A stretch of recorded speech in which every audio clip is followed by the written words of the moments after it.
Okay, let's all stand for the pledge and prayer. I pledge allegiance to the flag of the United States of America and to the republic for which it stands, one nation, under God, indivisible, with liberty and justice for all. Okay, if you all will bow your heads, I'm going to lead us in a word of prayer. Father, we're thankful for this day. We're thankful for each one that's gathered here. And God, we're just thankful for the way that you bless our county. And Father, for this meeting today, I just ask that you lead, guide, and direct each one of us, and that we'll do the right things, Father, that's pleasing in your eye, and also for the citizens. And just continue to bless our county, our state, and this great nation. In Jesus' name we pray. Amen. Okay, at this time we'll call the meeting to order and have a roll call, please. Squire Armstrong. Here. Squire Bevan. Here. Squire Greenwell. Here. Judge Lucas. Here. Squire Albright. Here. Squire Moore. Squire Moore. Here. Squire Henning. Okay, let the record reflect everyone is here after reprimanding a couple. I know. This time I'll entertain a motion to approve the minutes of the September 15th regular meeting. Move so. Okay, motion by Squire Greenwell, is there a second? I'll second. Second by Squire Armstrong. Any questions? Hearing none, take the vote, please. Squire Armstrong. Yes. Squire Bevan. Yes. Squire Greenwell. Judge Lucas. Yes. Squire Albright. Yes. Squire Moore. Yes. Squire Henning. Yes. Okay, all yes, minutes approved. Next item is approval of the minutes of the special call meeting of September 19th, 2025. I'll entertain a motion to approve those minutes. I'll move. Motion by Squire Armstrong, is there a second? Second. Second by Squire Albright. Any questions? Hearing none, take a vote, please. Squire Bevan. Yes. Squire Greenwell. Yes. Judge Lucas. Yes. Squire Albright. Yes. Squire Moore. Yes. Squire Henning. Yes. Squire Armstrong. Yes. Okay, all yes, the next item is the transfers, and I'll entertain a motion to approve transfers. I'll make a motion. Okay, motion by Squire Moore, is there a second? Second. Second by Squire Henning. Discussion, I was just gonna let you all know, we're gonna transfer another 200,000 into the jail fund. That gives us 400,000 we've transferred in for the year so far. And we'll get to it at the end of the meeting, but the jail and also the road department is beginning to really get down on our funds on those. So we really need to watch everything we spend on both of those. And I know Terry is at the jail, I know she is. But the road department, we're down to about 700-some-thousand, and we don't get any more money until the January disbursement of some funds, so we need to watch those as well too. So, any more discussion or questions about that? Hearing none, take a vote, please. Squire Greenwell. Yes. Judge Lucas. Yes. Squire Albright. Yes. Squire Moore. Yes. Squire Henning. Yes. Squire Armstrong. Yes. Squire Bevan. Yes. Okay, I guess these transfers are approved. Next item is the claims, and I'll entertain a motion to approve claims. I move so. Okay, motion by Squire Albright, is there a second? I'll second. Second by Squire Moore, any questions? Yeah, page 3 of 6 of the general fund on MasterCard from Amazon, 5 flashlights, $560. Where are those flashlights going to?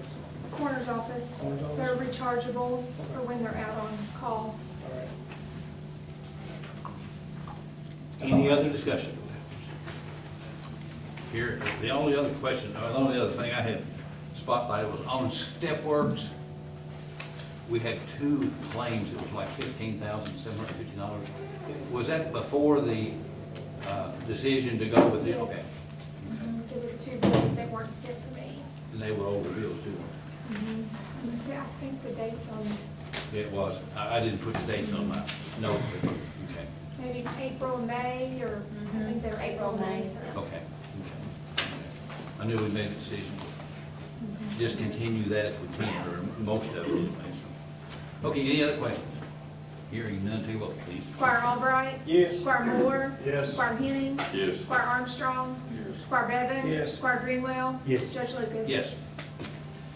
Okay, next item is the first only item of old business, the second reading of ordinance number 2025-0915, and that's the budget amendment. You want to read that?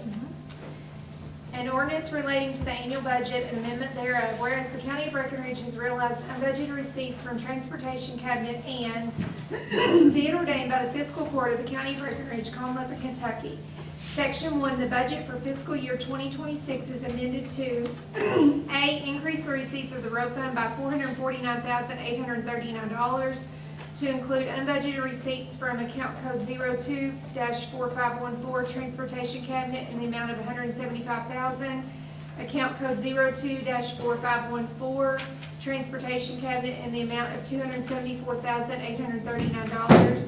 B, increase the expenditure account code 02-6105-4050 asphalt in the amount of $175,000, and account code 02-6105-4050 asphalt in the amount of $274,839.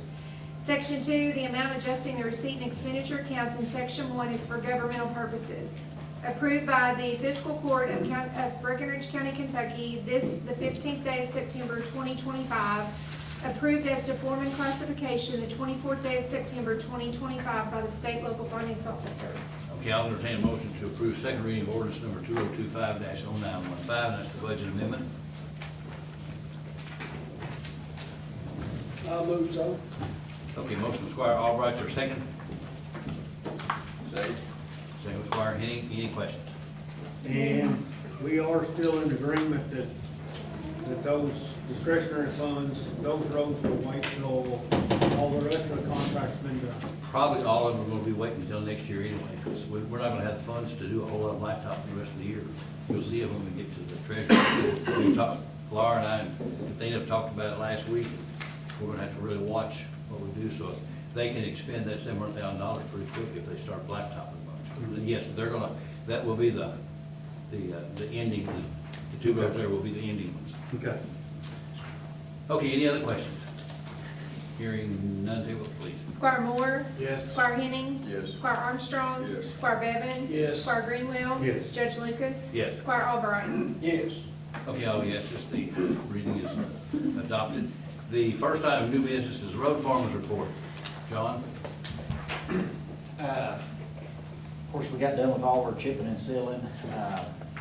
Had quite a few roads that we chipped. Everything went fairly well, everything held together.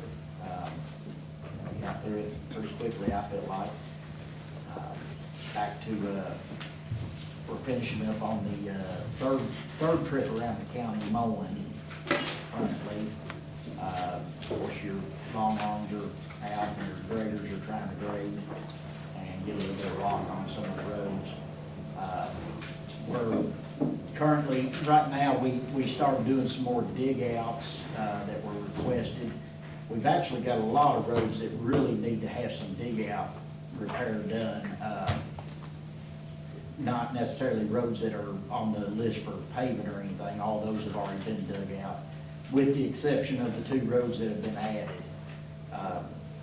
But we've got a lot of roads throughout the county that have soft spots that really need to be dug out and fixed. It's just, it tends to be a slow process and it really kind of ties up our guys. So we try to do some dig outs here and there and then get back to business as usual and then dig out some more. And,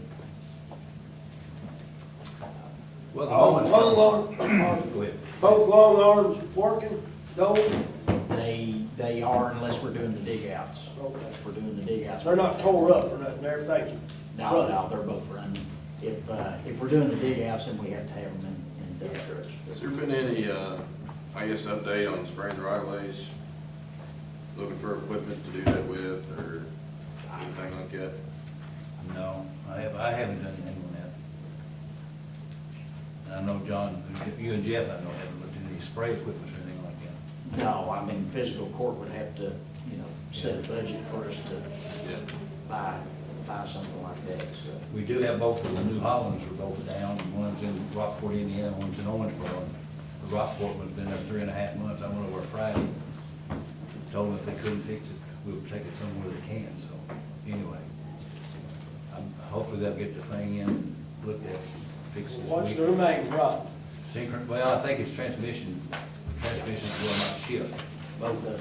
Yeah. The one in Owensboro, I think they diagnosed it, and synchronizers on that, I'm pretty sure synchronizers probably on the one in Rockport, but they haven't touched the dog, I don't think. So, What made us take them two different places? well, we thought Rockport would get to it pretty quick, and then, when that one's been there for a long time, I don't know, Jeff and them decided to take it to Owensboro for some reason, because there's no need to take another one, we're not gonna fix the first one. But I think the Owensboro people have already, I'm pretty sure they've torn into it, and determined what it was. That's my understanding. My understanding is the synchronizers are on back order, but that's the reason we didn't take another one over. How many of them we got, 3? Well, 3 total, yeah. The older, there's an older one, that had that long arm on it, Right. and then we got the 2 newer ones, and that's the 2 that we're having trouble with. Okay. Where'd they I thought I go? saw one of them over my area the other day, what's up? It could have been that old It one. was the older one. Okay. Okay. Where they at, where's it at in Owensboro? Where is it, John? Which dealership? To be honest, I'd have to call and ask Isaac or. Is it not something that we could just took to, like, say, Wrights in Hardinsburg? It's a New Holland. Well, it still works, I mean, is it Well, I warranty know. work? Are those still under warranty? No, I don't think so. I think they come out of warranty. I mean, if The they're not, price difference between a New Holland and a John Deere just completely outrageous. to It was quite a bit of difference when we initially bid them out. That's been several If we years could ago. afford it, we'd be better off by John Deere where they'd have it right here to work on. Well, but they can still work on them. I think we might check there next time. I'll give you an update on Yeah, it. but we might get to the top of the list if we bought John Deere equipment and had it worked on, make that part of the deal.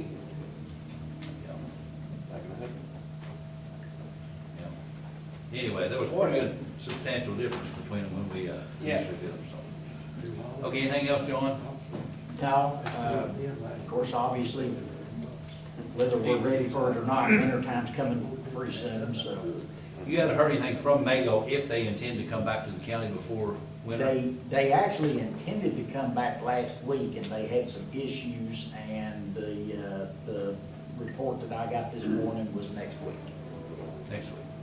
Well, we need to really watch, because like I say, we're running low on the road fund as well, too, really low. Lower than I like to be, that we don't need to spend all that, because we still got a lot of expenses between now and January when we get any more money. How late in the year can they keep on blacktop and when they usually shut down? Usually around here, things usually shut down around Thanksgiving. About a month. Yeah. It goes out a month. I don't guess no progress been made on finding the paver either, the roller. Well, there again, the money part, we need to watch that. I know you all, the budget itself, we're okay on, but it's the money in the bank's what we watch. And, you know, we can't order something, buy something and not have. Well, I know have to pay for it. I had heard through the grapevine that there was a truck and a salt bed out there, but we didn't have a plow for it. And they were gonna get a plow, but they were told not to because we were gonna buy a paver.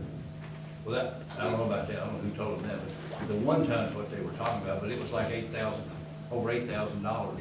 So we decided not to buy that plow for that one thing. Because the last ones we got were 4,500 or so. So they've almost doubled. So how many snow plows and spreaders do we have? We have 2 dump trucks and 2 pickup trucks. That's what we have. And then we do have an extra salter, but, I mean, we don't have an extra plow, so, Is it salt? Are we full of salt? We got plenty of salt? yes, I believe we're good on So we're in salt. good shape for now. I think an extra plow, I mean, if we need to get some money out of the general fund to buy an extra plow. Something, if we got a salt, we might as well have a plow for the truck, I mean. Hopefully. We're getting more blacktop roads all the time. Hopefully we buy it and don't have to have it, but if we have to That's have my it. hope. Right, exactly. Last year was pretty bad. Yeah, exactly. And with that being said, you know, we can get prices on a paver and a roller, but until we give them an amount, hey, y'all can spend this amount of money, they're kind of, their hands are kind of tied, you know. We're Well, I kinda thought we kicking talked the about can down the road. $200,000 on the roller and paver. Pardon me? I thought we talked about $200,000 on the paver. Well, we roller. did, but we hadn't actually given the green light to go ahead and buy it. I mean, that's what I was saying. I think that's a fair number. I mean, as late as it is now, it might not make sense, but, I mean, if we could have one here ready to go by spring, I think that would be beneficial as well. Well, we're gonna have to budget money for that, for us to do work too. That's what I was gonna say. One thing to keep in mind is right now, according to your all's asphalt budget, you know, you're all actually running pretty good right now. That you've had a couple budget amendments, and so everyone is actually running pretty good on their asphalt budget right now. But going forward, if we do end up buying a paver and roller and we do our own patching, or even if we don't buy anything, we still do our own patching, it's definitely something to keep in mind that, you know, you don't want us to go out here and say, spend $20,000 patching in your district, and then at the end of the season, you come up $20,000 short on trying to finish one of your roads.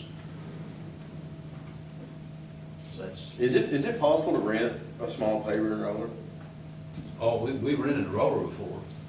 I know we had a roller, but I mean, is it possible? to renting a rent roller is a small? whole lot easier, because a lot of places keep rollers, you know, if nothing else for dirt and rock patching. You just gotta make sure the water system's working on them. Pavers are a little bit more complicated to find to rent. Most places are gonna wanna lease it to you. But I'm not saying it's impossible, but they are a whole lot harder to find to rent. Seemed like when ours was down years ago, John, we checked about renting one, and it was like It was pretty expensive. $2,000 a day or Yeah, something. It was pretty expensive. Okay. I think the time that you're referring to, I think we ended up borrowing actually. Yeah, we did. One from Mago Mhm. to finish a road. We couldn't afford to rent one for 2,000, I believe it was 2,000, it might have been 1,500 a day, but it was ridiculous. It was pretty expensive. Yeah. I didn't know if it would make sense, you know, rent one for say a month and just go through and knock the patching out and then. And it's one of those deals, you know, if you rented one for a month or something, they might give you a break. I really don't know. I've never looked at trying to rent something, you know. Well, could, maybe by our next meeting, could we kind of get one narrowed down that we're kind of pretty serious about, and then discuss how we need to get it paid for and what have you? Yeah, I mean, like I said, as long as fiscal court is gonna, you know, set a budget and tell us to do it, then that's what we'll do. You know, we don't, neither Jeff or I, neither one really want to travel across the country to go look at one if fiscal court's not gonna, you know. Well, I mean, write one. like Judge said a while ago, we kind of sort of put a dollar amount on it, so. I don't, does that need to be in a form of a motion that we have up to X amount of dollars to spend, or is that just? I would like to see you bring in a couple of different, we've looked at them on the internet and stuff, and the only trouble, they're not close. It's gonna cost us a couple, $3,000 or $4,000 to get it here, but still. And that was a couple of months ago, I Yeah, believe, it whenever, was. so I mean, I don't know, there might be some other things out there. With the end of paving season, it Get might toward the end of the be season, we more, might be able to find. yeah, might be more available as well too. Why don't you just look and get us a couple, 3 or 4 of what you think would be good? Maybe you never know what you're gonna get when you buy used, but still, make sure it's something we get parts for, that's the problem. Yeah, for sure. We run into that. Something we can get parts for and is serviceable. Yeah. Where we at on getting rid of the other one? Well, I gotta get it appraised. If you all wanna go ahead and do it, I don't have a problem with it. You know, I can't see selling something and buying $200,000 worth of something else when we got one that we could fix and use. I know it's big. So, my whole argument, and I know we disagree on this, in running shape, if it worked, Mhm. it's not worth, what, $5,000 or $10,000?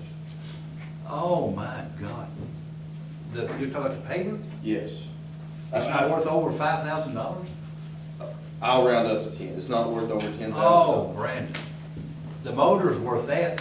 Well, that's what they're going for at auction in runnable condition. Yeah, but you look on the internet and see what they're pricing them at to resell. They can price them whatever they want, but it's Yeah. what they bring.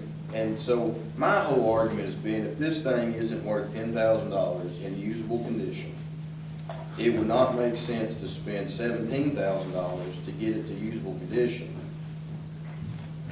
Is where my whole Well, we argument. do disagree on that.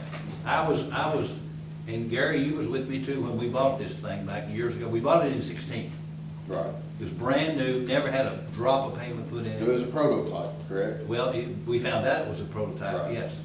But we've used it 6 seasons, and you're telling me that a $500,000 paver new now is worth $5,000. How much do we give for You the would, paper? we gave 192,000.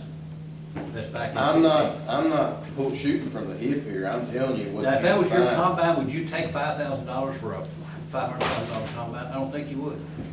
Well, I can tell you, we went to trade a combine in that we just put $13,000 in probably 8 years ago, and they were gonna give us 15 for it. And Well, we didn't trade it in. I know you wouldn't. I wouldn't. I can't see, gosh, why would you waste the taxpayers' money? We guys? wouldn't have put that money in it if we knew what it was worth. Well, sure, So- I can understand that. I guess, what's the? What have you seen these prices at, where we could look at it, I mean? It's on the internet, as far as used, you can pull up used papers. I mean, you said Well, you've seen them sell on something. That auction. Auction time. I talked to the guy, I told you all, I talked to the guy, and he said if we have to put repairs needed, he said that just basically, you're gonna give it up. That's exactly the words he told me. If it's in operational condition, we can get more for it. But not as much as we're gonna pay to fix it. No, well, I would hope more than that, 17,000. Well, I'm just telling you, talk to a couple auctioneers that deal with auction time, and they've looked them up, and they'll tell you. And that's my, We disagree on it, I agree with you. I guess the whole, if we're not gonna fix it, which I'm not gonna vote to spend another penny on it, what good is Why, it? why would you not do that? Why would you? Because we're gonna put more money in it than it's worth. And you're gonna buy a used one that may or may not be, last us a week. The guys might get out in a week later and we have. They very well could. Yeah, That's part of it. Very well could happen. But we have got to cut our losses at some point, instead of keep dumping money into something that you can't get no way to work on it. You can't find parts for it. That's why we've had this conversation, Well, I when tell we you- buy a new I one. tell you what I'll do, CMC and Owens Bros, who we bought it from, bought the roller there too. I'm gonna get them to come up and give us an appraised value on both of them. Okay, And I'll present it to you guys, before the next meeting. that would be, I'll do that. that would be great. And just see what they appraised it to be. My gosh, the motor's worth more than $5,000. Well, then let's part it out. Well, We've surplused it, let's part it out. a 6-year-old paver you're wanting to part out. That If thing's it's worth more money, Oh, God. I don't want to part it It's out, over but to at the 6, same because it time. was, It's six, It was six that old years when is we what, bought it. 6 years is all we've used. well, you said we bought 16, that's 9. Well, we didn't use it the last 3 though. Well, You I know, mean, have still, we haven't used it this They- year. they It's still moved getting older, it don't for matter years. Yeah, what we're we're using using it 13 on. model, I mean, but it's been used 6 years. And you're telling me this worth Is it- $5,000? Just like So- any piece of equipment, if it just stays idle and it don't move, there's no telling what else is wrong with it. Well, that's true too, but I can't waste money, guys. I've never done it in 15 years. I'm not gonna start doing it. I'm not gonna waste the taxpayers' money. I think fixing the paper would be a waste of money. Well, that's your opinion, but I disagree with you. Well, it Get a was, professional opinion, I'm like gonna you get- say, an appraisal, I and would present have it to the CMC, court, they're the dealer. I'll have them come up and appraise both of them. so. We'll know what they think. which I'm not, I don't know much about the roller, what it's worth, not worth. I It's think we've all just agreed that it's way too big for It's our big, small I guys. agree, but we've used it for, I don't know. Let's see, I've been in 15, probably 19. It's been used for 20 years. Yeah. I think if you're going to look at pretty much strictly patching, I think it's too big for. And I agree with that. It's big to move and so forth. You're right, I agree with that too, John. As far as laying out the whole length of a road or something, you know, we can make it work for that. But I think it would be really, It's a big one. kind of patch with it. I like, me and you went at odds several times, but I like the single pull. We can single pull every road we got. I like that. I think, But That has its benefits. it's, I oh, agree it's with you. great. That center line, I'm telling you what. It has its cons as well. Well, If, with you traffic know, flow, An yeah. ambulance needs to get through, or, Yeah. you know, the whole road shut. Well, we got out of the way with them, but I've run a business 30 years, and why would you give stuff away like that? I've never understood that. What you all think? Well, why would, and again, why would you put more money into something than it's worth? Well, it's bought, paid for, and the thing hasn't caused us that much trouble. We haven't had that much problem. We have had, when we first got it, well, first 5 years or so, we had some electrical issues. had to put a pigtail on it, which took a while for them to make the pigtail. But I mean, I'm telling you, if you buy a used one, you're gonna have problems with it. That's with any piece of equipment. I The same way, if we Why fix would this you- one, Why we're would gonna you have more spend problems. $150,000 on something you know you're gonna have trouble with, when we got one paid for, that even if we have trouble, you can fix? I mean, it makes no. So who can you call to work on this, mate? CMC in Owensboro works on it. That's who's been with that, and we've had a couple other people too. But they're the dealer for them, and they can get parts for them and all that too. And why have I always heard that it's hard to get parts for them because it's a prototype? It's hard to get parts on anything. Synchronizer for a New Holland tractor, a T4 100, common tractor. Why would a synchronizer and a transmission be backwards? Same problem we have with everything. I think one of the biggest problems that CMC has is that due to the fact that it is a prototype, their schematics don't line properly with it. I think that's one of their biggest problems they've had. And what's the name of this place down there? CMC, lays right off of the bypass. Yes. Well, I brought up contracting it out just for one season to see how that works out. But we On the had- patching, Yeah, just the patching, just for one season. the only trouble, Dave, can't find anybody that'll do that. Well, we haven't advertised for it, or Well, we haven't advertised, BJ's. but Mako's been out in the county, what, for the last Right. 6 weeks to 2 months? but When they are here, they get a lot done. They do get a lot done, but, you know, they're doing for me, and Breckinridge and Hancock, and doing state work and county work and I'm sure everything. BJ's would do it if they had enough work to do. But we got enough work, we can Yeah, patch both. good job. Just try it one summer or something while we're arguing about whether we're gonna buy one, fix one, or give it away. Well, we could donate it to a different county. We could donate the thing. The paver? So we're not, the paver, we're not gonna get anything out of it, I can tell you that. I agree with that. I don't think, I mean, we can haul it to the scrapyard and I'd be satisfied. Because it's not worth anything when it's in running condition. You can tell you've never run a business, I tell you what, I don't understand stuff like that. But anyway, Judge, I move the question. We have a motion to second. okay, I'm gonna, just for the sake of it, I'm gonna have CMC, and they're gonna come up and give us an appraisal. I gotta get it appraised anyway before we actually sell it. Do we didn't? There is a motion. I apologize. It's just been so long since. Yeah, we've been talking. I thought We we had had an appraisal of how it sits right now and how it would be if it was fixed. Let's And how have much both it's gonna appraisals. cost. Well, We've got bid for it. They gave us an estimate a long time ago, what, 3 years ago, they gave us an estimate, probably double that now. Right. Well, that's even worse. But they're saying that all the heater uses in the screed are bad, and I don't believe that. I think they said there is 17 screeds in there, and all 17 are not bad. Anyway, let's move on. Absolutely. Okay, we have with us, John, you got anything else though? No, sir. Okay. We have with us a couple representatives here, Mr. Jeremy McManaway and Ms. Courtney Cook. Jeremy is the director of the Exodus House, and Courtney is the director of the Gift House. So they're gonna present to us this morning. And you're no more than an hour apiece.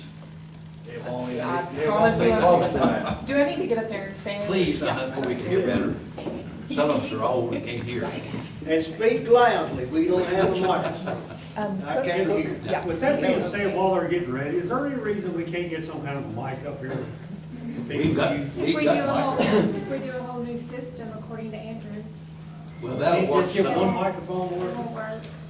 Okay. But David says he can't do it. I can't hear. He said half stuff he votes on, he don't know what to vote. Yeah, That's good to know, Dave. See, I didn't hear exactly what he said, but I'll agree with him. Okay, Jeremy, you gonna go first? Sure, why not? First of all, thanks to the court for having me and allowing me to speak this morning. Again, I am the director of the Exodus House. The Exodus House is a nonprofit transitional sober living for men that we have right here in Hardinsburg. And I would like to make a request this morning for $10,000 from county allocated opioid abatement settlement funds.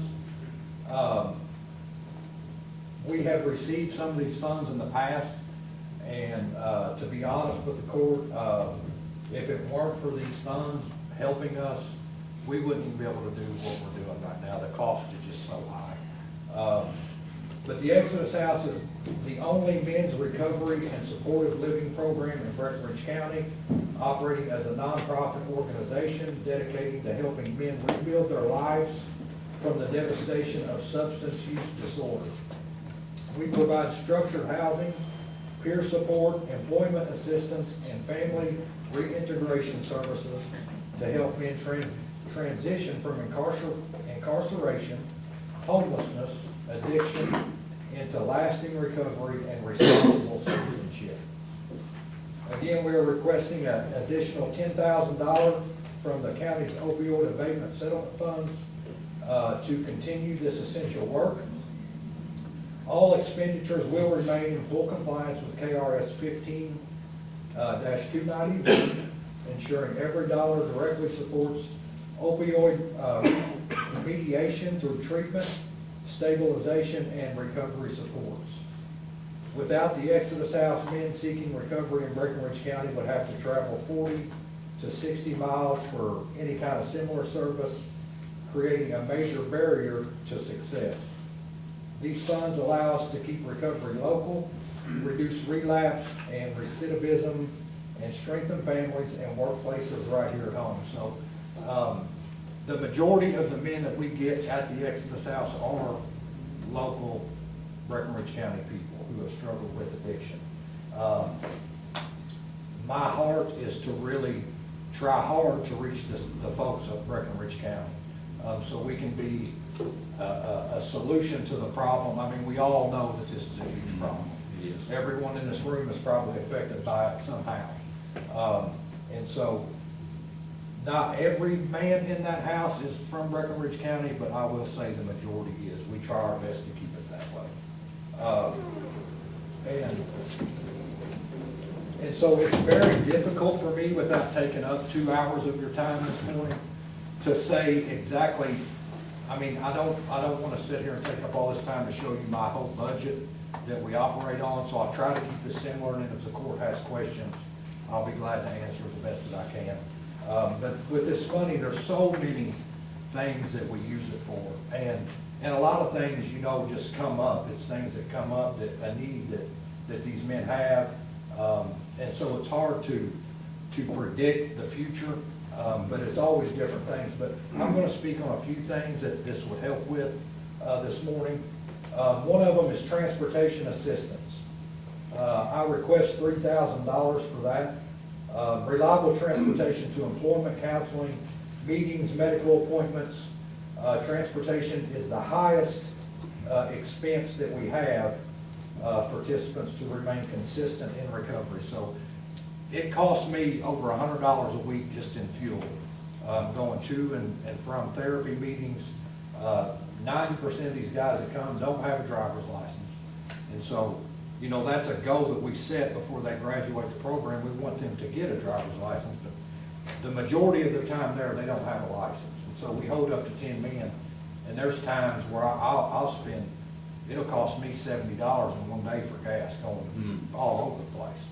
And so really $3,000 is very low. But I'm hoping this would last me until the next time this money would be available. The next one, $5,000 supportive housing and stabilization. And this is a very broad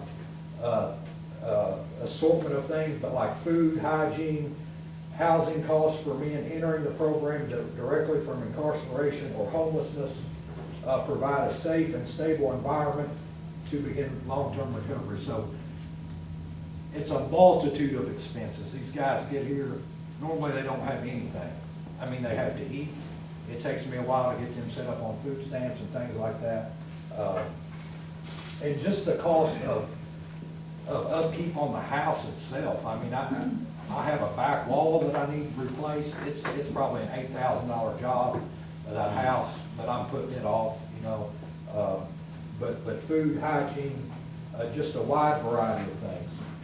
Employment supports, requesting $1,000. This is for tools, work boots, uniforms, transportation assistance, residents gaining employment and becoming self-sufficient. So just men, typically the jobs that men get that come into the house are construction or helping a local farmer or something like that. And we always have to buy them a pair of boots. Well, if you bought boots recently, they're expensive. And so, that's just one thing. And then, you know, I've had guys that they'll go to work for a contractor and he says, you come, but you need a tape measure, you need a level, you need a tool pouch, you need all these things, because I can't provide them. So, again, I could go on all day about different things. And then family togetherness initiatives, that's resources, counseling, and family support programming aimed at reunification and relationship restoration. And so, you know, things like family therapy, we have a lot of guys who are trying to get their kids back, things like that. So we'll set them up with therapy with a professional to do therapy with maybe the child's mom and the dad and all that we can do. Whatever, all this stuff costs money. None of it's free. Most of the time, insurance don't cover it. Sometimes it will, but most of the time it don't. And so, just to close, I would like to say, you know, overdose deaths in rural counties like Breckinridge are rising faster than in urban areas, largely due to limited access to treatment and recovery housing. This is what I believe. The Exodus House exists to change that. We want to change that by providing men with structure, with faith, accountability, and opportunity. This program not only restores lives, it rebuilds families, and reduces recidivism and strengthens the entire community. Every man who recovers becomes a better father, an employee, and a citizen. Your investment ensures that the cycle of redemption continues here in Breckinridge County. Jeremy, when did the Exodus House start? February 11th, so this February will be 2 years. 2 years, okay. Okay. And how many men have actually, do you have a total of how many have come through the program I itself? don't have it with me, but it is, unfortunately, the recovery rate is extremely low. Yeah, I Most understand. men don't make it. Yeah. We've had probably close to 100 men come. We have graduated 5 so far. It's a 10-month program, is It's it? a 10-month program. I've had guys who have come that didn't graduate who are still doing well. Yeah. Graduation is not always, it's not an indicator of how these men are doing. Right, I agree. So I would say, I'm gonna guess here, but I would say 25% end up doing well. Yeah. You know. Do you have a man that works out at the community center? Yes. Yes, I do. I spoke to him, he's nice, Yeah. He's our most recent graduate. he's Yeah. back on his feet, and Yeah, I he's talk to doing- him about it every day. He's doing really well. yes. Yeah. Yeah. Yeah. So it's unfortunately low, and sometimes it feels like, you know, we ain't making a difference, but I know we are. Yeah. One life is worth it to me, and we've seen more than that. And you know, I think it's good for Breckinridge County, because we can just sit here and just act like this problem don't exist, or we can actually try to do something about it. You know, I know It does exist. Billy and them deal with this stuff every day, and see these guys just come and go, and arrest them over and over and over. And, you know, I was a drug addict, 35 years. So I know it's possible to recover, but I also know that it takes a lot of help. Yeah. There were a lot of people that God put in my life to help me, and without that, I would never be standing here today. Yeah. And so that's the heart of what we do. Okay. One thing I want to touch on, the transportation, didn't you and I talk about, there's only one AA meeting in the county? So that's something else to think about is, I'm sure that money will be used, they go either 5 days a week or 7 days, depending on where they're at in the program, and they have to travel outside of the county. Yes, so unfortunately, AA and NA has really slowed down in Breckinridge County. I don't know why. When I was big in recovery, we had 5-6 meetings here a week, just in Breckinridge County. We don't have that now. We do have several Celebrate Recovery meetings. I leave what kind of meetings these guys go to up to them, whether it be Celebrate Recovery. Now, I do require them to do Celebrate Recovery, because it's Christ Center.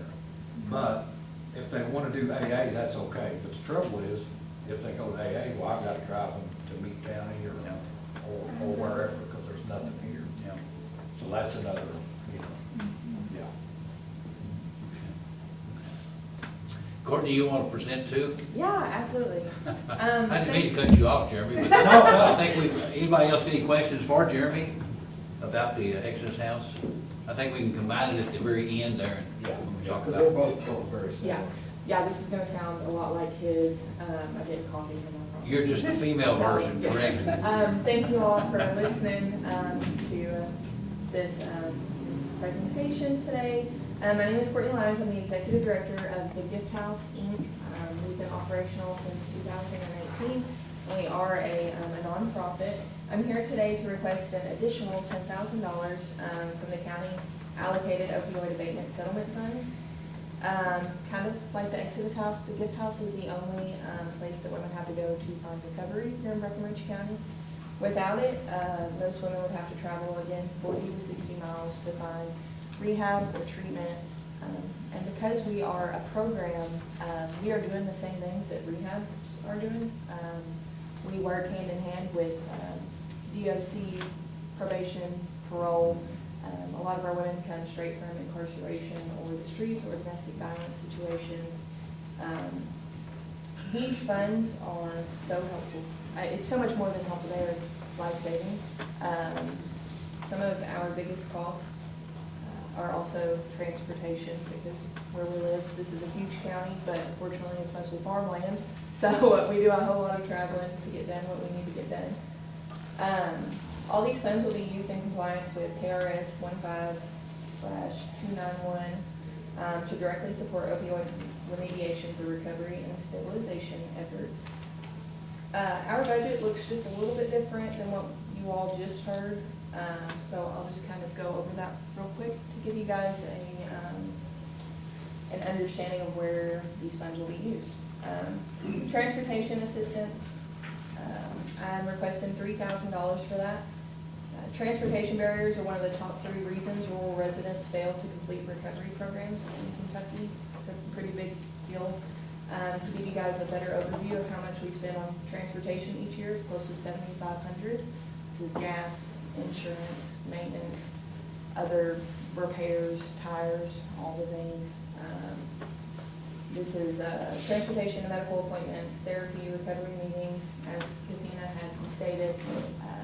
It's a 40-minute drive to AA, a 50-minute drive to NA. We do have Celebrate Recovery right down the road, which is amazing. But these girls need more than just one meeting a week, so there's a whole lot of travel. It's important. We do have 2 house vehicles, which is a huge blessing, but again, upkeep on that. Insurance alone is pretty expensive. Most of our women don't come in with licenses because of their current life situations. So it is something that we work on, and it does help. We teach financial literacy, though, to help women with their own vehicles while they're in the program.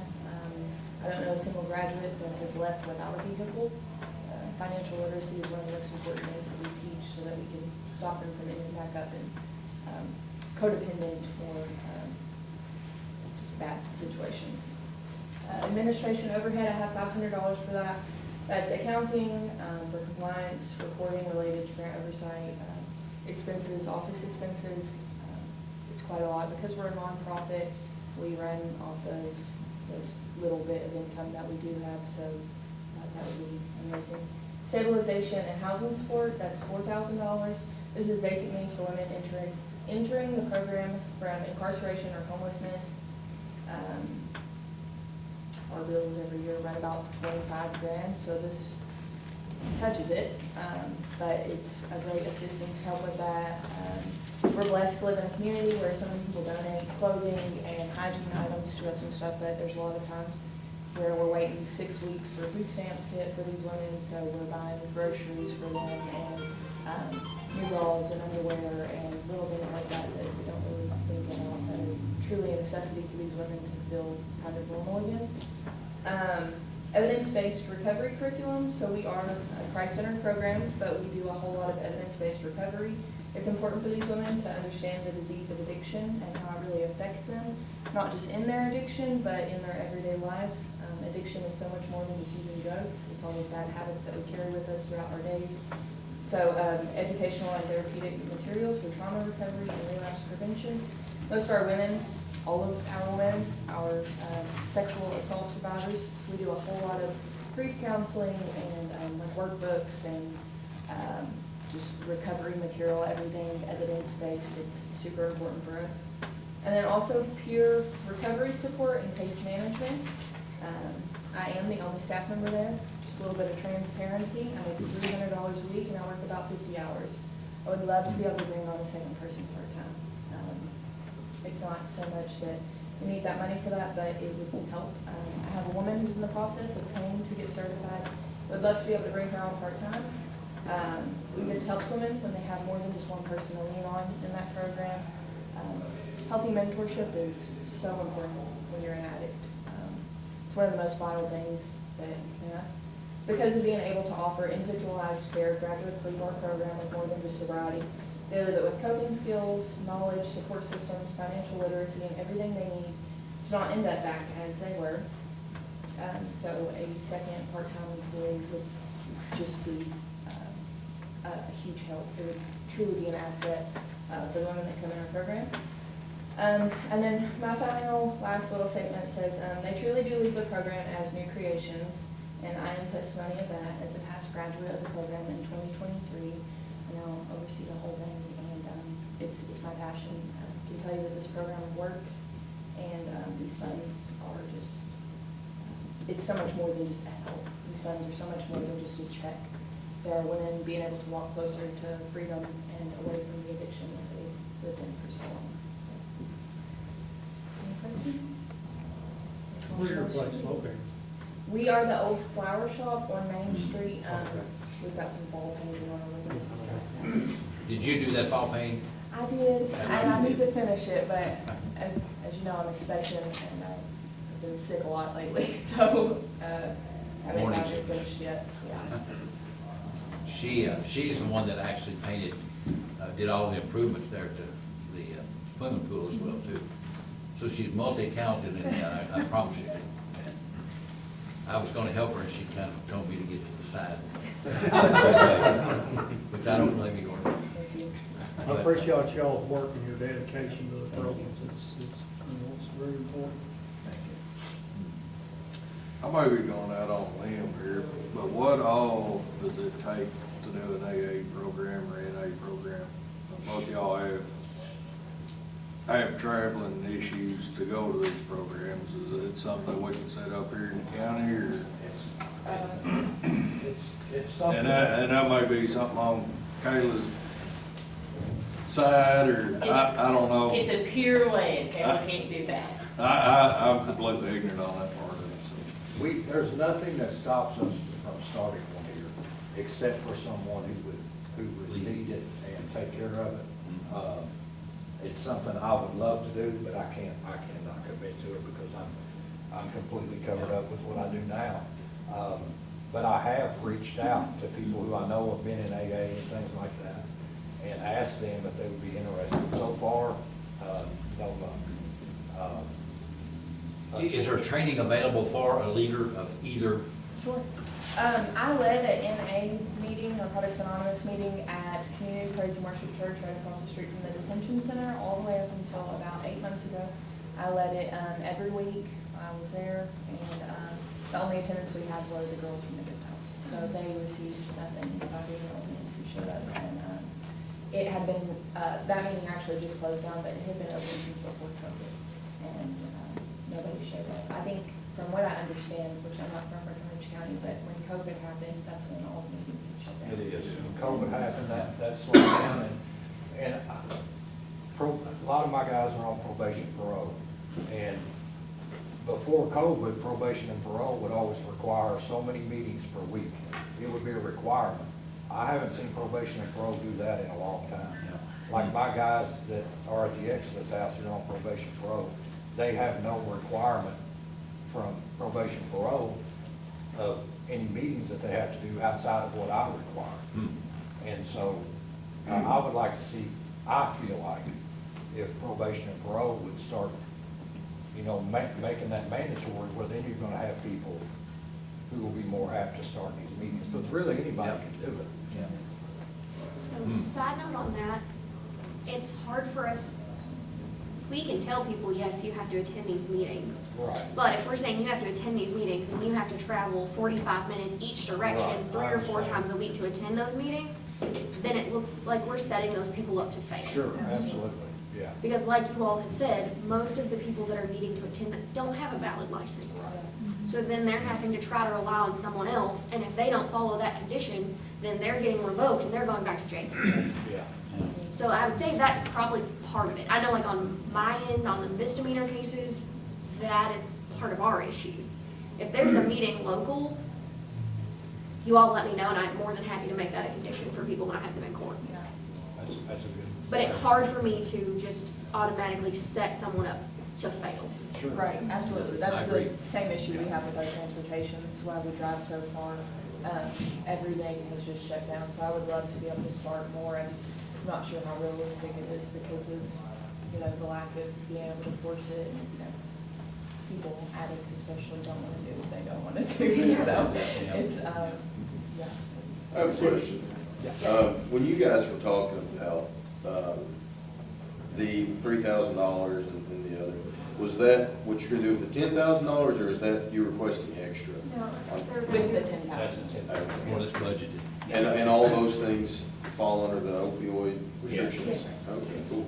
Do you all ask some of your people that live there that have jobs or give them jobs to help put back into the program? Do you charge them anything? So, yeah, we have, the men, the way my program works, they have 30 days to find a job. Now, I help with that. That's another huge problem in Breckinridge County. Jobs are hard to come by for people with a background like that. So about all I can find is fast food or a farmer or a contractor. It's about the only people really interested in hiring these guys. I know Drain's Restaurant does, fast food does, but outside of that, I have a lot of trouble. But yeah, they have 30 days, so after that 30 days, they're required to pay rent. That's hard to budget because I never know how many guys I'm gonna have there, how many guys paying rent, so if I have 10 guys there and they're all working, which is very rare, then this program is self-sufficient. Everything pays for itself. But right now I have 3 working, 5 in the program. So it's constantly changing. And so the financial need is always changing. 2 months from now, we may be self-sustaining for a minute, and then it may change. And what's the maximum amount of people you have in your 10? Hers is less. 7. Do you guys, It's right across from the health department on the corner. Oh, It's the old Good Haven House. Yeah. okay. do you guys get like per diem from the state or anything like that? No, sir. Do the program? So there's not much, we're nonprofit. I mean, there's certain grants we can get. This is the only grant that we've This is the only grant that ever, either one of us gets. So you guys are basically operating on solely what you guys raise and do? And Fundraisers and this grant money. we've given them, each of them 10,000 every year since 3 years, I think. I think so, yeah, and I think maybe you all opened in February and then we started that March, so. And it's an approved expenditure, that's the big thing with opioid settlement money, so I don't have I a reached problem. out to Lauren Carr with KCO and even sent Jeremy and Courtney all the information on what this money could be used for, because we don't want at the end during an audit for us to have to come back to them and say, I'm sorry, these expenses weren't used appropriately, so. And there's requirements, you all give Katina the information and so forth, so it's not like, it's not overseen. We're overseeing the money to. Yeah. And then somebody's overseeing us, Yes. yeah. So Katina has reviewed with us everything that we're allowed to spend this money on. Yes. And I have the papers right there, and really, I could pick something out of every category, and if we could actually use the money for it. You know, that's another thing, like the grants. There's a lot of grants out there, I think. What's good about this grant is that we don't have to write this big thing for it, because I don't know how to do none of that. And so I get people send me all the time, hey, there's this grant, I think you could get it. Well, I look it up, and it takes a lawyer to write this Yep. thing. Yep. So I'm not that. So that's another restriction we have. I'd like to move that we fund I agree too, I have no So problem can with you that. include in your motion, do you all want me to do it today after court, or do you all want me to prepare it for next court meeting? I'd say after court today. Because we don't, it's a great thing, that's y'all are the only two locations, I guess, in the whole county that do anything like this, so I don't have a problem with it. There is the Hope Academy, Yeah, for young men, but they have such,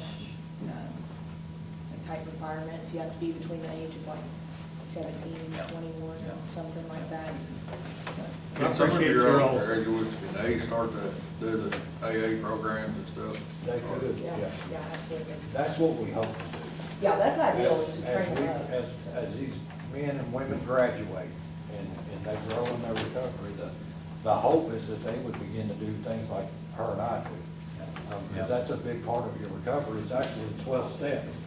The last step is that you get back into this. okay, we got a motion from Squire Greenwell to fund additionally 10,000 for each Shane second. entity. Shane second, Hope okay. y'all heard. I didn't hear him, no.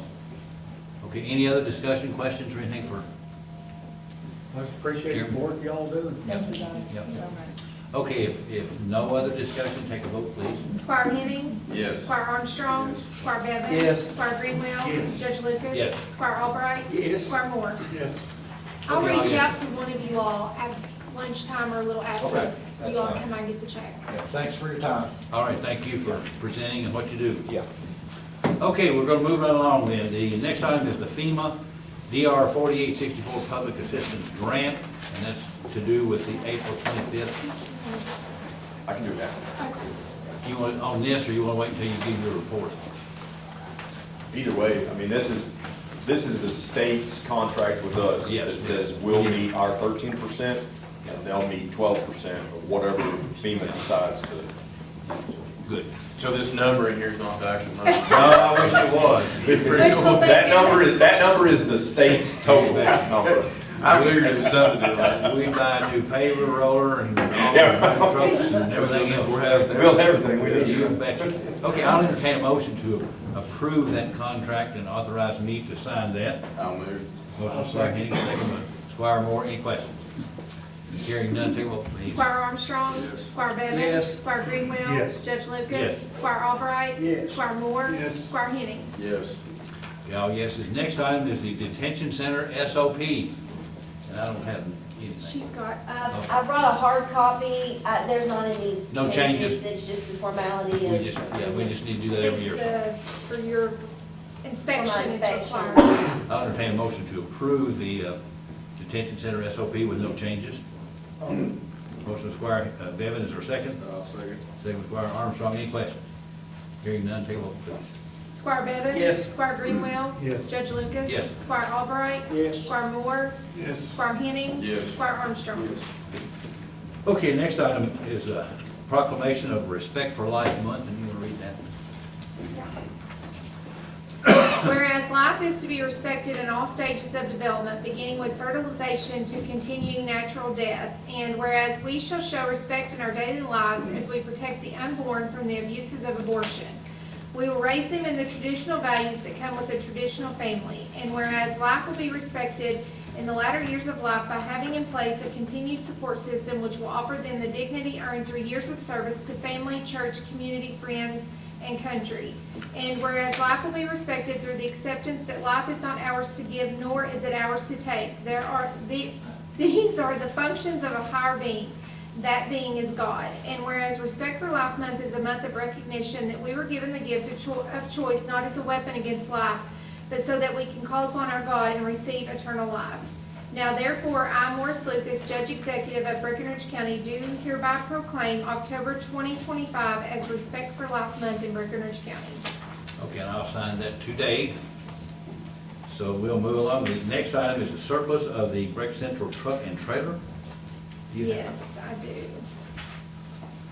What kind of truck and trailer is it? I don't know. So the trailer is a 2010 sort trailer, Go ahead, read it. and they want to bid that out by sealed bid. It's got a VIN number. They're wanting to set a reserve on it, and then they want us to surplus a 2003 Chevy truck. All I have is a VIN number, and they're wanting to put it in Butler's auction in December. So one sealed bid, one auction, but I told them that they would have to come to the meeting because I don't know, Nikki, if we can advertise saying that we have a reserve on a sealed bid item. I don't know the answer to that off Yeah, the top of my I've never head, it's not had that. something we've dealt with, but I can look and get you an answer. Justin, is that anything that you could use for EMA? I don't think so. I don't know what kind of trailer it is. I don't know what It's an enclosed trailer. What's an enclosed? Oh, is it? I thought it was a flatbed. No. So, yes. Several years ago, I got to look back, think back, I think it's about '07 or '08, we started a search and rescue team here, we ran out of the firehouse over here. And Breck Central started like a water rescue type Thing in there. and I'm thinking that truck and trailer was part of that. So if it's an enclosed trailer, then yes, absolutely. I thought it was, Kenny Mattingly and I had a discussion about the trailers that they had. I was under the impression that it was flatbed, If it's the trailer that I'm thinking about, it's an enclosed trailer. 16 foot or less, not like a I big think 20. Maybe a 14, 12. So then, so yes, like the idea would be able to have both some storage capability Yeah. for immediate use in a response, and then use it as either a mobile EOC.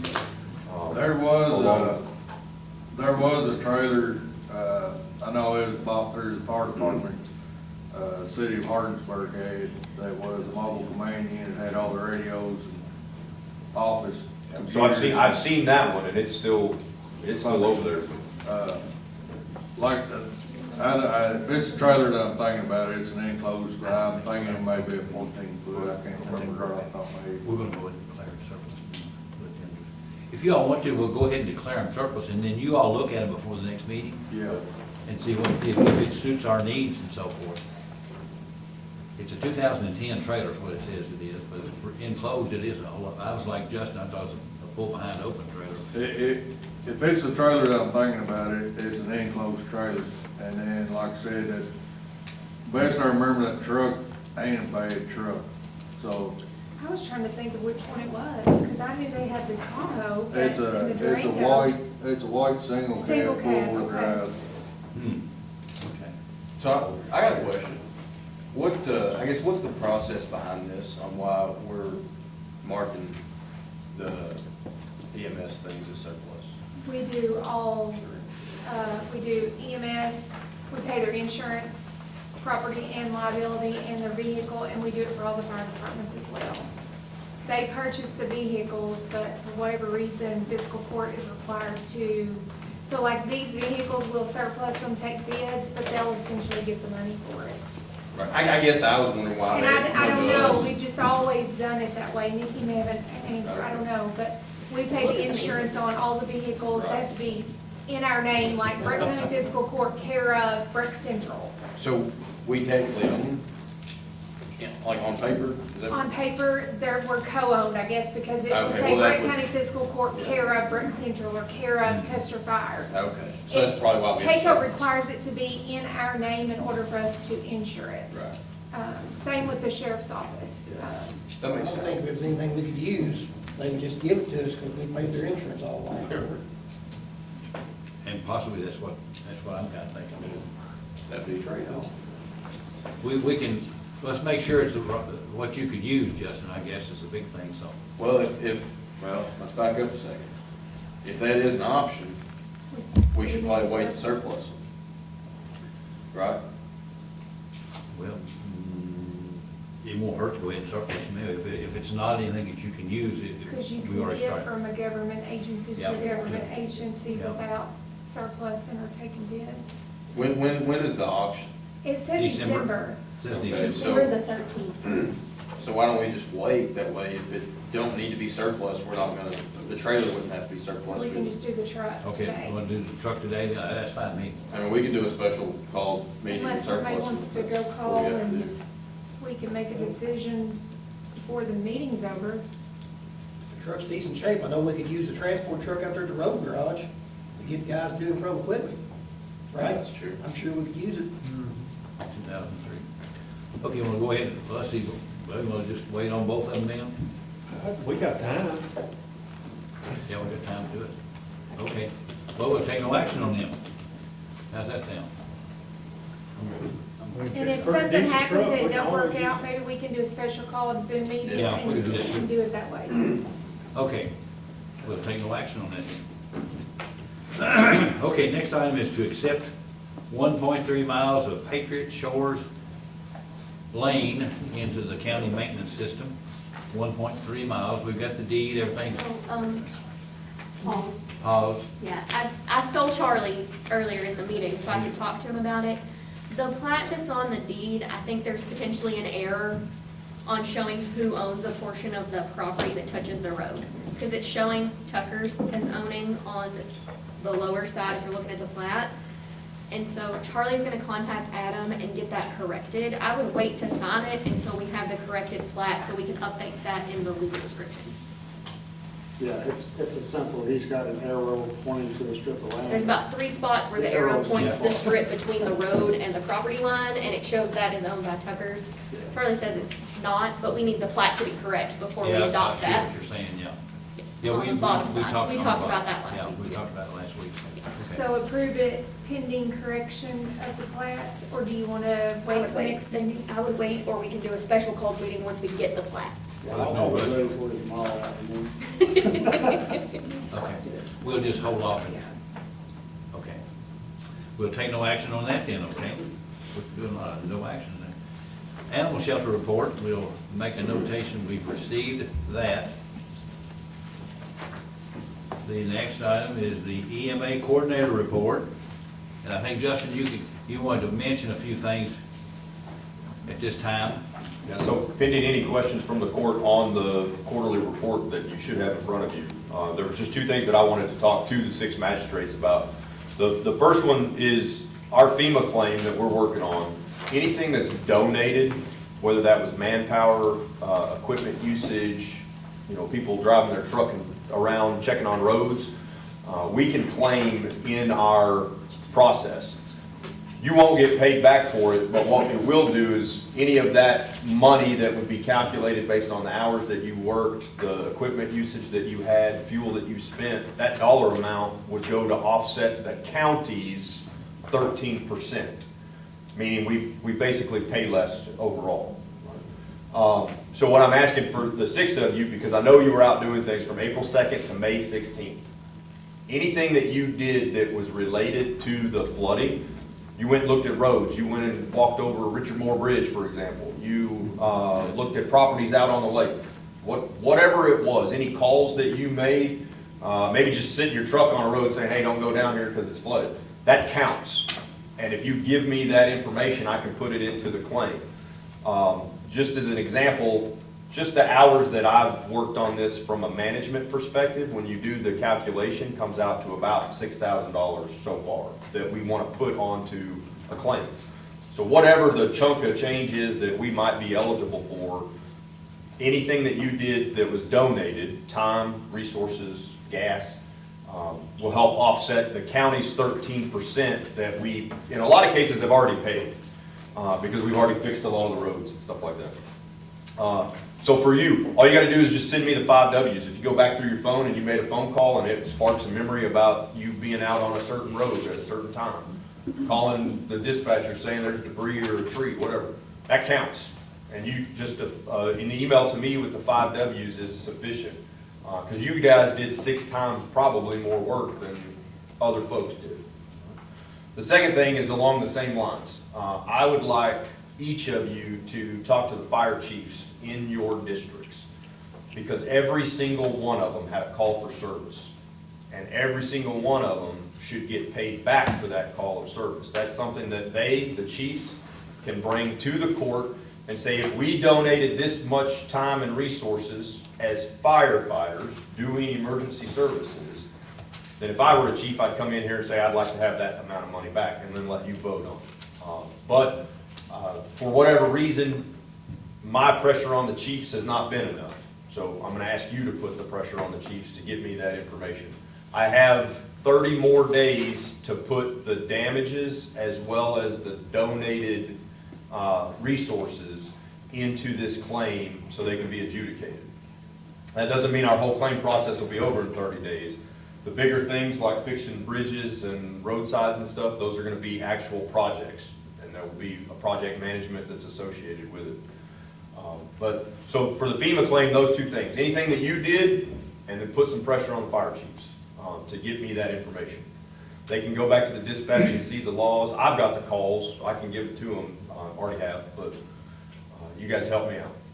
And then the second thing that I wanted to talk about is this initiative between the EMA and the health department to put together what FEMA calls a long-term recovery group. I don't like that title. I like a community-led recovery group. So think about everybody that would have come out of the woodwork if we had a Mayfield level disaster, Mayfield tornado level disaster. If the flood had been truly worse than what we got, closer to maybe what Hardin County got.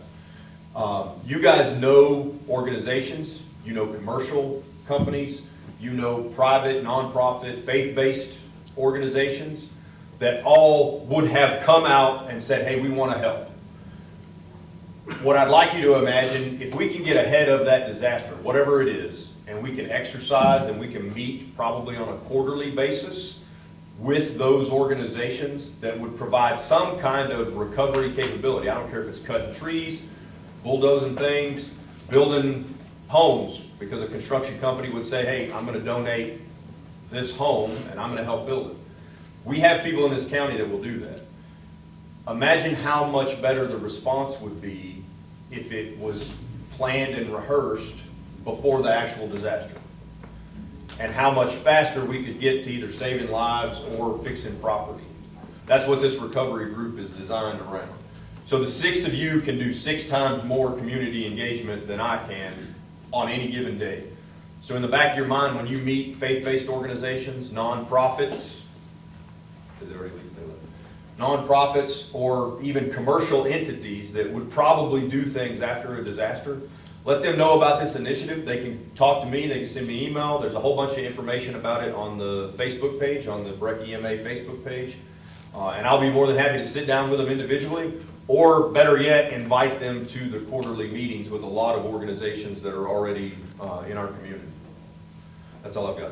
Just a quick question though, documentation as far as for any of the magistrates and me. So for the donated pieces, your 5 Ws and is basically kind of like an affidavit. I will certify in that donated resources piece that what we're putting into the claim is true and complete. It doesn't have near the documentation requirement as when we spent money on something, like we did for the roads. If you have receipts from things, you're not individually going to get paid back from your magistrate position, but it helps with the claim. I can put that, if you bought emergency tape or engineer tape, do not cross tape, then let me know that. I'll put that on the claim. It will go to offset the county's cost. It won't go back to you. But what do you call the 5 Ws? Who, what, when, where, and why. That's what I'm. Who, what, when, where, and why. Who, what, when, where. You've got all the payroll information, everything's already compiled? So, pretty much. No, the biggest chunks that I'm missing are the force account that Katie's gonna have to provide. And honestly, like, she'll probably have to spend about as many hours working on that, if she hasn't already started, that I've spent on doing the documentation for the receipts, the canceled checks, the pictures, going out and look at each one of those roads. She might need some help, but she honestly has a large chunk of work to do to correlate you know, every time the road crew Yeah. went out for one of those calls that we've attached a stone or a sand or a concrete receipt to, she's gotta go do the calculation for that 2, 3, 4 road crew guys that went out there and did it. And that's not just overtime, that's regular For hours. them, it's regular. Yeah, that's what I was thinking. And then for anything else, it's probably overtime as well. Yeah, good. She has a large chunk of work that she has to do if we want to do this correctly and get that, the most out of it. So she might need some help from people that are money smart. That's not me. That's not me either. Okay. So with our jobs, Justin, being basically 24/7, 7 days a week, I mean, that, us going out on this stuff, that wouldn't just be considered part of our normal job? So it is, but we can, it's part of your normal job, but what you did in that emergency situation is considered life-saving or property-saving. So it can be claimed. If you were just, you know, sitting on the couch throughout the flood, making telephone calls, I could claim the telephone calls. I couldn't claim the time you were sitting out on the couch. So if you were out doing things, I can claim that as well. Same thing with, so the road crew, like their job is to fix the roads. So I just driving around, checking road damage? Yes. That type? Yes. Yep. And if you found it between April 2nd and May 16th, and it looks like it was due to the flood, then that counts. And on, I'm gonna write this date. And I'm not saying that he didn't do that, but you know, in our meetings that we've discussed, how do you prove that? Like, what does he have to, does he have to show anything? So for the donated resources, the proof is that we say we are doing it. Okay. Well, like what I do, and you can tell me if this is, would be enough, you know, when I'm out looking at roads, I've got a group text I send it to Lori, John, and Jeff, and he can vouch for that. You know, when I'm out looking at roads, you know, I'll turn in this road needs this road. And what I'll do, I'll just go back and look at my text messages from those dates, from April 2nd to May 16th. So if you can tie that into so especially debris removal, which is also, that's gonna be a second large chunk of money. It's 2 different categories that we're claiming money for. The category that I'm talking to you guys about is the management of the emergency. As magistrates, you have a part in the response and the management during the emergency, so April 2nd to May 16th. All that debris we got down at So that's Stephensport, Yep. that didn't fall in those dates, did it, or not? Yes, it It did. did, yeah. It did. It did, okay. Yeah. So that was pretty major there. So Gary, that's a second part of this claim. The government puts things into categories. The debris removal and disposition of all the vegetation that we pulled off of roads during that time is a completely separate category under the same claim number.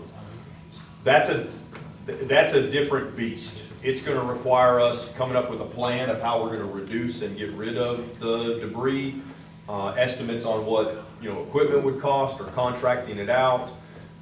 But anything that's a separate piece. You guys don't have to worry about it unless you've got something that, like Gary has, that says, you know, he drove a road, there was a bunch of debris on it, he sent a text that said, hey, there's a bunch of trees on the middle of X road, and John has that. I can tie that to 2 different parts of the claim.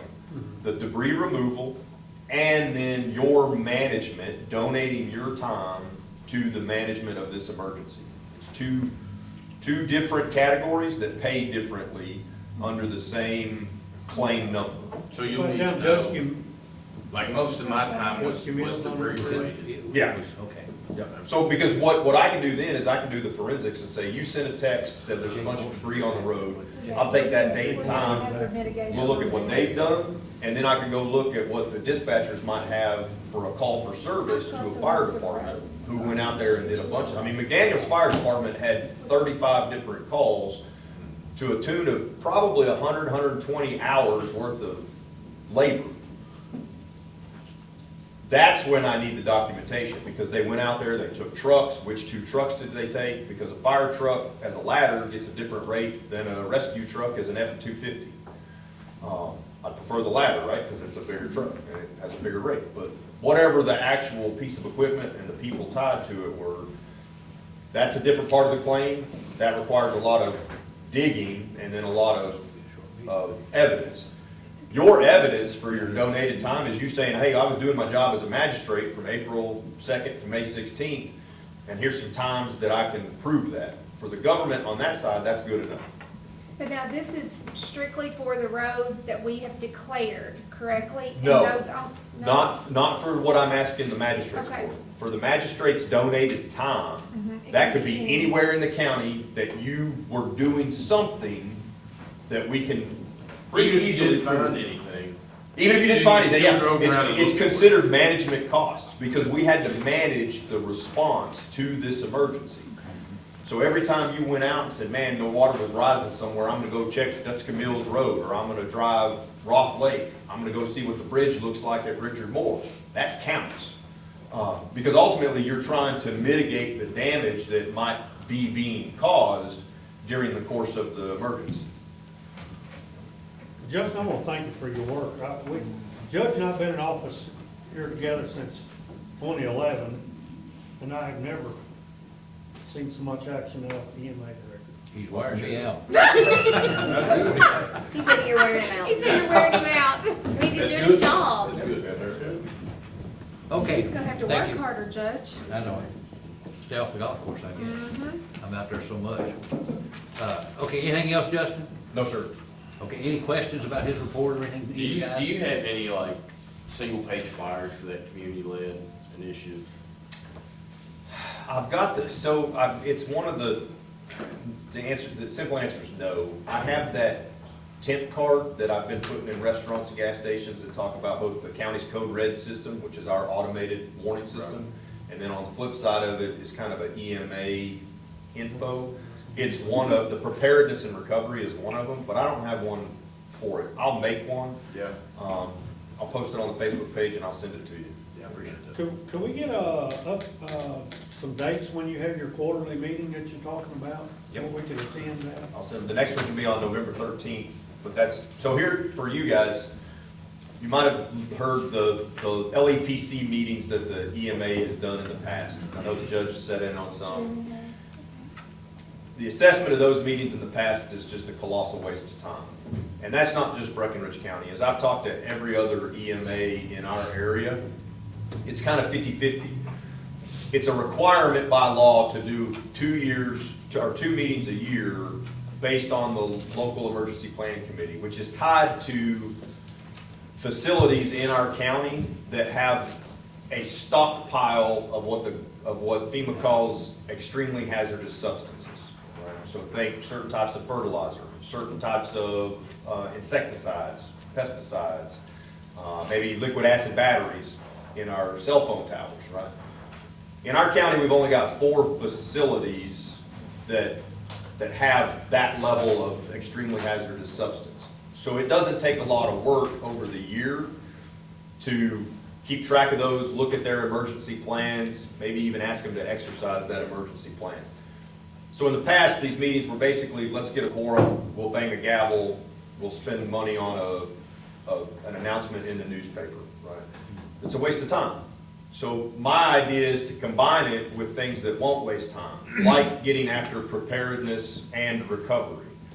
So I want to combine the LEPC required meetings, 2 a year, with this community-led recovery group.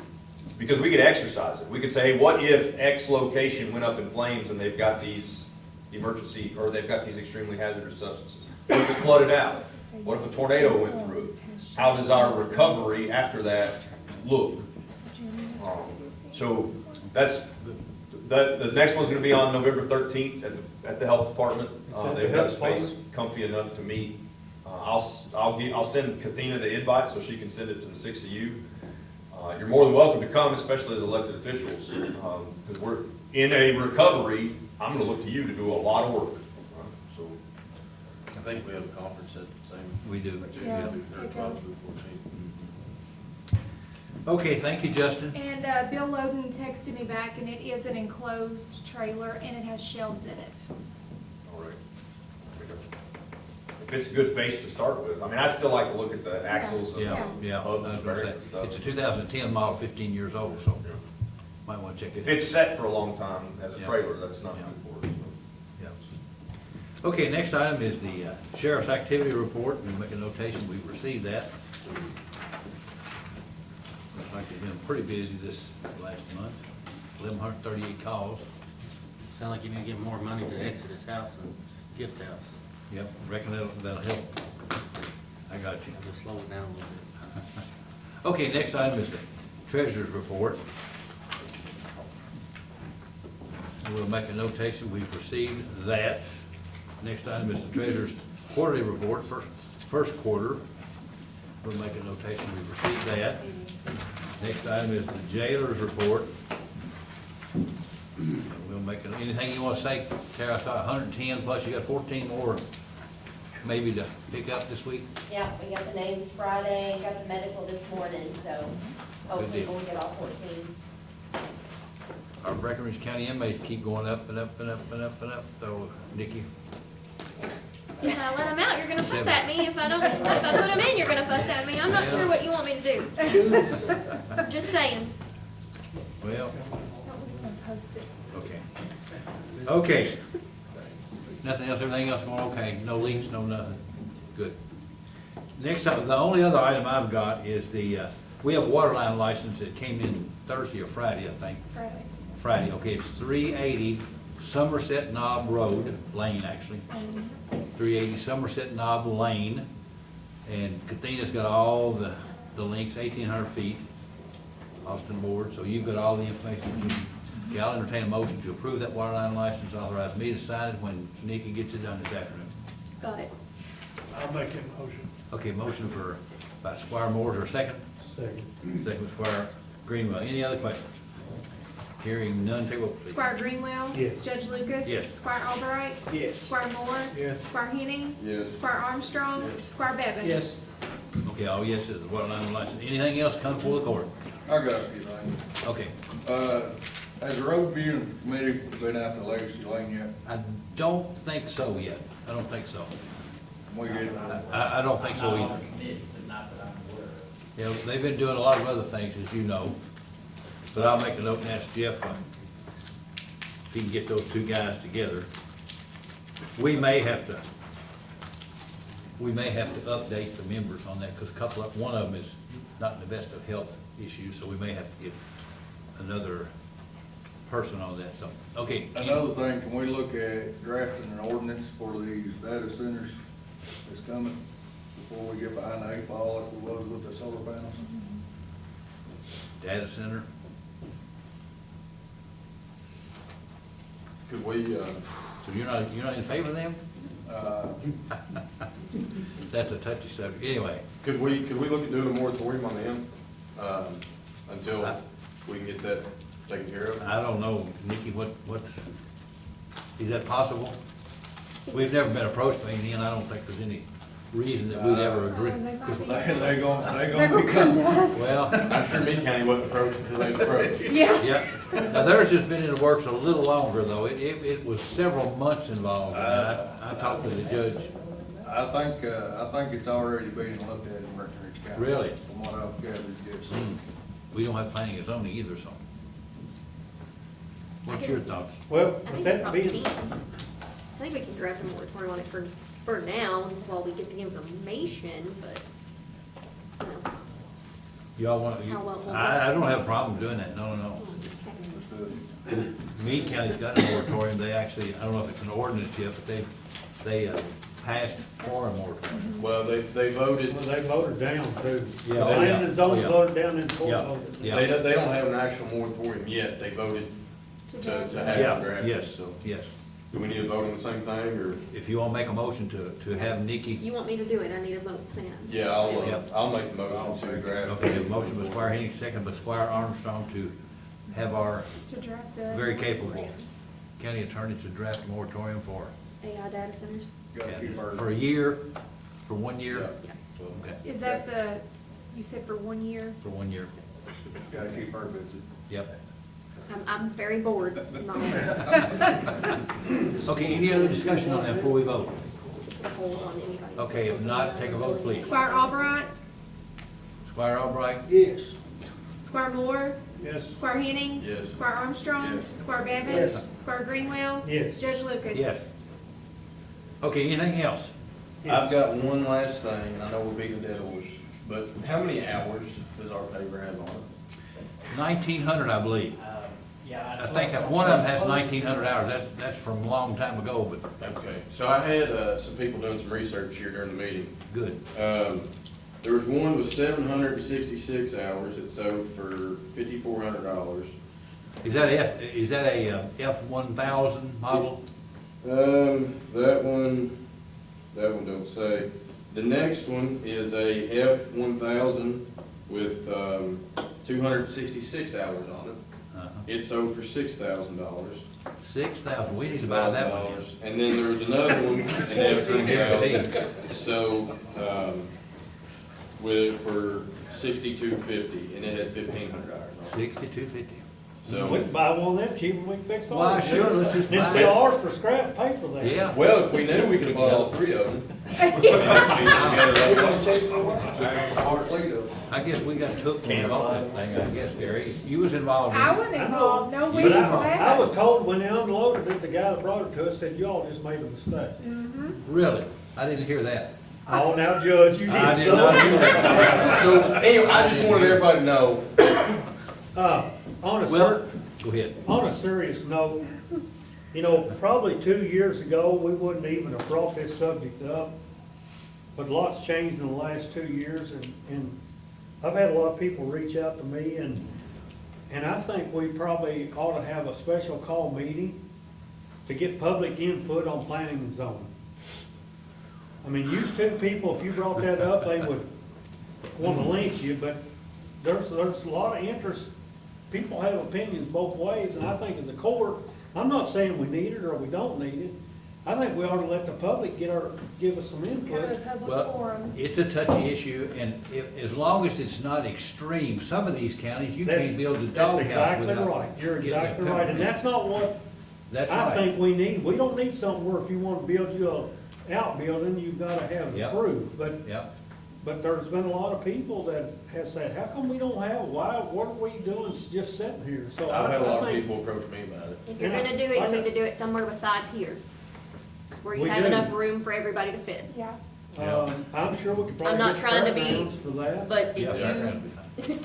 if you're gonna have it, you need Yeah. to make sure there's enough room for That will everybody. be an interesting meeting. I just That will be an think interesting that we meeting. just need to, I'm not saying we need it or we don't need it, but I think the public ought to have an opportunity to I don't have a problem voice with their it. opinion. Let's. So do you all have some ideas of, and the reason I'm asking is I can call around and kind of see schedule wise. You know, you've got the extension office as an option, the fairgrounds is an option, the high school has an auditorium. Are you all wanting to do that this year, or are you all wanting to do it in January? I would think February or so. Yeah, I think February, I'm booked up on meetings. Yeah, I was gonna say, I don't Our think- machinery show's in February now, we can't be Yeah, that I would- week. It's gotta be the first week or so. Okay. All right. I still, I don't have a problem with that. Let's get people's input, but I still think it's gonna be a very interesting meeting. Okay. I So think it will be fun. I'll look into what are I'm on. glad you think it'll be fun. I think it'll be fun, don't you, Nikki? I'll No. get Billy time to get some more deputies lined up. Do you think we should have concessions, have a popcorn stand? We can announce the data center that's located in Breckinridge County, that's high too. He's just kidding, there's not I'm one. kidding, yes, I'm kidding, I shouldn't have said that. No. What's the status of the, hiring a CPA for the McDaniels Fire Department? They have brought everything in, and they actually get audited by the fire commission. Each department gets audited each year. I contacted the fire commission and they told me that their audits they do are as vague as. they Well, can I'm sure it's possibly vague, but do we wanna spend that kind of money when we don't have it to do that? As long as they meet the requirements of what be. we They didn't turn require. it in for years and I feel Well, like that. I think we put pressure on them to do that as well, too. Why do we have to put pressure on everybody else plays ball and they Well, don't? I think they'll play ball from that point on, I'm pretty Well, but sure. we have a 6-1 vote that we were gonna do it, so I mean, it's still. Well, I don't, if you wanna waste money, we've wasted a gob of money this last 3 years, so if you wanna waste some more, let's go pour it on it. That's all I can say. Well, it's court ordered. Well, all right, we'll do it. I mean, But it's they're already. not gonna pay, we'll have to end up paying the whole thing, because the fire department won't pay it. And what you're gonna do is they're gonna disband this fire department, and you're gonna be involved in it, and you're gonna be the cause of it. I think they'll have to pay them, won't Nope. It seems like I don't KRS, think if so. the fire department I'd disbands, say- you are the leader. I'd say they will probably say, take the fire trucks and stick them up where the sun don't they? shine. Yeah, they're not gonna do that. That's what they told me. Is that not what he said? Well, I didn't hear him say that, those exact words. Well, he didn't say about sticking it up anyway. We'll have to cross that bridge when we get there. That's right. I just simply asked where we were at on it. Well, that's where we're at, and that, I told him that's fine, as long as he complies with that, as long as the fire commission does it yearly, I don't have a problem with it. And, of course, you wasn't on the court, but we had one department that had very, very, very questionable usage on their funds, and we were told we had no input, we had no authority over them or anything. The board that's set in place for each fire department governs how they actually spend their funds. But per our ordinance, we can audit. Oh, I'm sure we can, yeah, if you want to do Yes, that. our ordinance, because they get fire dues Yes. collected through county taxes, for that to be able to happen, Has an no, ordinance was other put than into our place. ordinance, but it has no effect from the state side. I It was just told has an that. effect on their ability to collect those fire dues as part of Well, taxes. From our Yeah, ordinance, that yes, was- yes, When yes. we did that fire due thing, Judge, you and I were both here when Oh, they yeah. came, they came to the previous court, won that done, and, you know, we told them, said, look, we're gonna vote to do this, but you all gotta do Yep, certain and things too. that's right. And they hadn't been doing that. Training records, fire, the financials and stuff. And the ordinance does state that they are to pay half the cost of the audit. Yes. I don't think there's an issue with taxpayer dollars being out in the public and us making sure that an entity is I don't using think so. taxpayer dollars correctly. I'm just telling you what the state police told me. We actually have no control whatsoever over, they can buy bubble gum if they want to with every due that they got, and we don't have a say about it. Now, that's exactly what I was told. We have a Which I- say in saying that they can collect their own dues. Well, that I don't know. But I'm just telling you, as far as their expenditures, I couldn't believe it. That's what I kept telling him. I can't believe this is tax money. How can that be? But he just flat out told me, we just don't have any control. So the state Who police was it don't that do told it? you? Yep, the investigator that came down, and I won't name the fire department, but anyway, they went through all the records and so forth, and that's exactly what he told me. I could not believe it.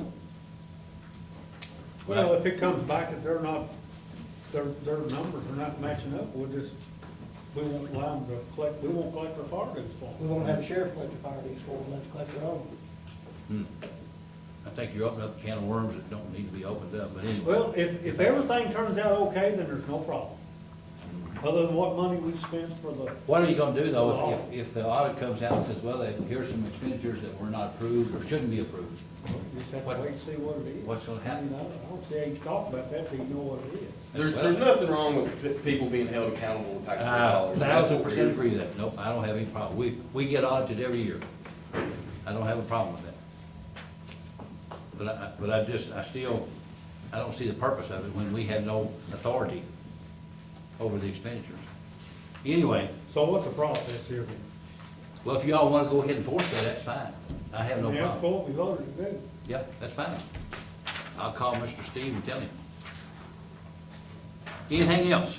So what is the process? Well, they'll have to hire an audit firm. They do what we Accounting do. firm. Well, I would say they would, the auditor of their choice as far as I'm concerned. I don't know, we don't have to really have, I mean, if we leave it to them to hire, they're not ever gonna hire one. well, that's what I'm saying. If they're not gonna pay I mean, it, if you they know, don't turn us in their paperwork, if we hire them, we have to end up paying it if they don't pay it. And you're probably looking at, I'm gonna conservatively say it's $10,000 at least. Maybe more. Depends on how thorough they are. Nikki, can you advise what this process is? I'm not understanding. I mean, the ordinance says that they're required to pay for one half the audit if it's done.